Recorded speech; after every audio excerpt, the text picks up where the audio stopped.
अपना आज का टॉपिक है भारतीय अर्थव्यवस्था के क्षेत्र, यानी भारतीय अर्थव्यवस्था के क्षेत्र के संदर्भ में लोग अध्ययन करेंगे sector of Indian economy. Sector of Indian economy के कौन कौन से क्षेत्र उनके संदर्भ में लोग अध्ययन करेंगे। जैसे कि आप जानते हैं, धन कमाने के उद्देश्य से की जाने वाली गतिविधियों को आर्थिक क्रियाएं इकोनॉमिक एक्टिविटीज़ कहा जाता है। इनमें से कुछ गतिविधियाँ आवश्यक वस्तुओं का उत्पादन करती हैं तो दूसरा सेवाओं का उत्पादन करती हैं, यानी सेवाएं प्रदान करती हैं। गतिविधियों को उनके सामान्य गुणों या विशेषताओं के आधार पर उन्हें वर्गीकृत किया गया है। तो जिन क्षेत्रों के रूप में वे जाने जाते हैं उन्हें आर्थिक गतिविधियों के रूप में जाना जाता है। तो वे आर्थिक गतिविधियां अलग अलग हैं। सबसे पहले हम लोग प्राथमिक द्वितीयक और तृतीयक क्षेत्र की गतिविधियों के संदर्भ में अध्ययन करेंगे। अर्थव्यवस्था के महत्वपूर्ण प्राथमिक द्वितीयक और तृतीयक क्षेत्र हैं। फिर इसी क्रम में संगठित और असंगठित क्षेत्र का अध्ययन करेंगे और इसके पश्चात सार्वजनिक और निजी क्षेत्र का अध्ययन करेंगे। तो सबसे पहले प्राथमिक क्षेत्र का स्टार्ट करते हैं अध्ययन। ये प्राथमिक क्षेत्र गतिविधियाँ क्या हैं और इसमें कौन कौन से पहलू हैं।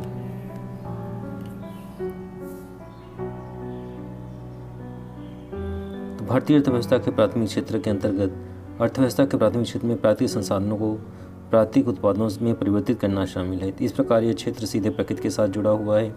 इसमें कृषि, वन, मछली पकड़ना, खनन, तेल, गैस की निकासी आदि शामिल है। चूँकि ज़्यादातर प्राकृतिक उत्पाद कृषि, डेयरी, मछली पकड़ने, वानिकी आदि से प्राप्त होते हैं, इसलिए इसे कृषि एवं सहायक क्षेत्र के नाम से जाना जाता है। अध्ययन करेंगे अर्थव्यवस्था या औद्योगिक क्षेत्र के द्वितीय क्षेत्र में प्राकृतिक उत्पादों को विनिर्माण प्रणाली के माध्यम से अन्य रूपों में परिवर्तित किया जाता है। तो इस क्षेत्र में वस्तुएं सीधे प्रकृति के साथ उत्पादित नहीं होती बल्कि निर्मित की जाती हैं। तो इस तरह से इसका एक महत्वपूर्ण फैक्ट है कि ये द्वितीय क्षेत्र के अंतर्गत औद्योगिक क्षेत्र के रूप में जाना जाता है। जैसा कि आप जानते हैं, प्राथमिक क्षेत्र को और अधिक उपयोगी बनाकर द्वितीय क्षेत्र में सम्मिलित किया गया है। निर्माण की प्रक्रिया आवश्यक है, यानी द्वितीय क्षेत्र में विनिर्माण की प्रक्रिया के द्वारा इसे और उपयोगी बनाया जाता है और इन गतिविधियों को में शामिल किया गया है जो पूर्ण रूप से पूर्ण मूर्त उत्पाद बनाती हैं। इसमें भी निर्माण और निर्माण शामिल है। इस प्रक्रिया में निर्माण कारखाने, कार्यशाला या घर में गुण की जा सकती हैं। उदाहरण के लिए गन्ने से चीनी या गुड़ और कपास से रेशा या कपड़ा आदि बनाने की प्रक्रिया इसमें शामिल है। चूँकि द्वितीय क्षेत्र में विकास विभिन्न प्रकार के उद्योगों से जुड़ा हुआ है जिन्हें औद्योगिक क्षेत्र के नाम से जाना जाता है। तो इंडस्ट्रियल सेक्टर के रूप में जाना जाता है क्योंकि इसमें उद्योगों के माध्यम से प्राथमिक क्षेत्र के जो उत्पाद होते हैं उन्हें और ज़्यादा उपयोगी बनाया जाता है, यानी औद्योगिक क्षेत्र में जैसे गन्ने से चीनी बनाना इसमें शामिल है।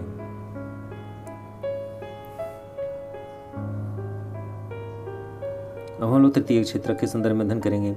प्राथमिक और द्वितीय क्षेत्र के विकास में मदद करने वाली गतिविधियों को तृतीय क्षेत्र में शामिल किया गया है। ये गतिविधियाँ स्वयं वस्तुओं का उत्पादन नहीं करती बल्कि उत्पादन प्रक्रिया में सहयोग प्रदान करती हैं, जैसे परिवहन, भंडारण, संचार, बैंकिंग व्यवस्था तृतीय गतिविधियों के अंतर्गत आते हैं। चूँकि ये गतिविधियाँ वस्तुओं के अतिरिक्त सेवाओं का सृजन करती हैं, इसलिए इसे तृतीय क्षेत्र या सेवा क्षेत्र के रूप में जाना जाता है। तीसरा, तृतीय क्षेत्र को सर्विस सेक्टर के नाम से भी जाना जाता है। तृतीय क्षेत्र के कुछ अन्य उदाहरण भी शामिल हैं या अन्य सेवाएं भी शामिल हैं जो प्रत्यक्ष रूप से वस्तुओं के उत्पादन में सहायता करती हैं, जैसे डॉक्टर, वकील, शिक्षक, सूचना प्रौद्योगिकी, सॉफ्टवेयर उद्योग, internet cafe, ATM booth, business processing और इस तरह से इसमें बहुत सारे कस्टमर केयर भी आते हैं। तो आउटसोर्सिंग और ज्ञान प्रक्रिया के अंतर्गत बहुत सारे कॉल सेंटर के रूप में इसमें सम्मिलित किए गए हैं। तो डिस्ट्रीब्यूशन आपने अध्ययन किया प्राथमिक, द्वितीय और तृतीय क्षेत्र का क्या है।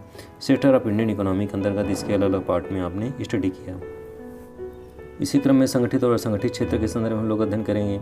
संगठित क्षेत्र वे उद्यम या कार्यस्थान जहाँ रोजगार की अवधि नियमित या सुनिश्चित होती है संगठित क्षेत्र कहलाते हैं। इस क्षेत्र में कुछ औपचारिक प्रक्रियाएं होती हैं। इसमें उद्यमों को सरकार द्वारा पंजीकृत किया जाता है और इन्हें कारखाना अधिनियम, फैक्ट्री एक्ट, न्यूनतम मजदूरी अधिनियम, मिनिमम वेज एक्ट, वेजिटी अधिनियम के भुगतान, पेमेंट ऑफ ग्रेट्युटी एक्ट आदि ऐसे विभिन्न तरीके के तहत बनाए गए नियमों का पालन करना पड़ता है। संगठित क्षेत्र में श्रमिकों को रोजगार की सुरक्षा के लाभ मिलते हैं। यदि उसे निश्चित समय में अधिक कार्य कराया जाता है तो घंटे की संख्या के आधार पर अतिरिक्त ओवर टाइम प्रदान किया जाता है।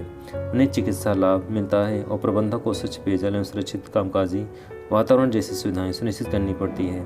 तो इस तरह से संगठित क्षेत्र की विशेषताएं हैं और ये इसका स्वरूप है। नेक्स्ट स्टेप हम लोग अध्ययन करेंगे असंगठित क्षेत्र। संगठित क्षेत्र वे उद्यम सरकार के साथ पंजीकृत नहीं होते, छोटे छोटे और बिक्री इकाइयों के रूप में होते हैं जो सरकारी नियंत्रण से बाहर होते हैं, असंगठित क्षेत्र कहलाते हैं। इस क्षेत्र में श्रमिकों को कम मजदूरी मिलती है।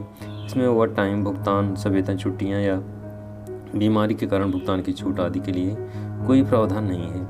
मरम्मत कार्यकर्ता, घरेलू नौकर और इसी तरह के अन्य कार्यकर्ता बड़ी संख्या में असंगठित क्षेत्र के कार्य करने के लिए शहरी क्षेत्रों में जाते हैं। ग्रामीण क्षेत्रों में असंगठित क्षेत्र में भूमि रहित कृषि मजदूर, छोटे एवं सीमांत किसान, कारीगर, बुनकर, लोहार, बढ़ई, सुनार आदि इसमें शामिल हैं। इस क्षेत्र में किसी भी प्रकार के बिना कामगार को किसी भी समय नौकरी छोड़ने के लिए कहा जा सकता है।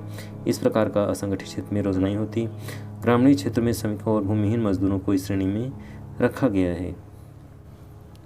हम लोग सार्वजनिक और निजी क्षेत्र के संदर्भ में अध्ययन करेंगे।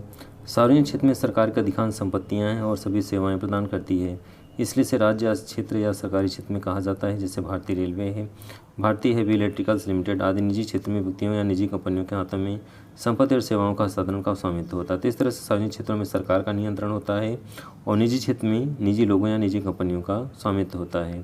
हिंदुस्तान यूनिलीवर व टिस्को जैसे सार्वजनिक क्षेत्र कल्याण के उद्देश्य से कार्य करते हैं, जबकि निजी क्षेत्र लाभ कमाने के उद्देश्य से कार्य करते हैं। तीसरा, तो दोनों के उद्देश्यों में अंतर है। सार्वजनिक क्षेत्र कल्याण के उद्देश्य से कार्य करते हैं, जबकि निजी क्षेत्र लाभ कमाने के उद्देश्य से कार्य करते हैं। भारत में खनन, बिजली उत्पादन, स्वास्थ्य देखभाल, शिक्षा आदि में सार्वजनिक क्षेत्र प्रमुख हैं। इस तरह सार्वजनिक क्षेत्र के उदाहरण हैं जो बुनियादी ढांचे के विकास या मूल गतिविधियों से संबंधित हैं, जबकि निजी क्षेत्र में कृषि, व्यापार, होटल, माल के निर्माण के प्रमुखता को दर्शाते हैं। इस तरह से निजी और सार्वजनिक क्षेत्रों के संदर्भ में आपने अध्ययन किया।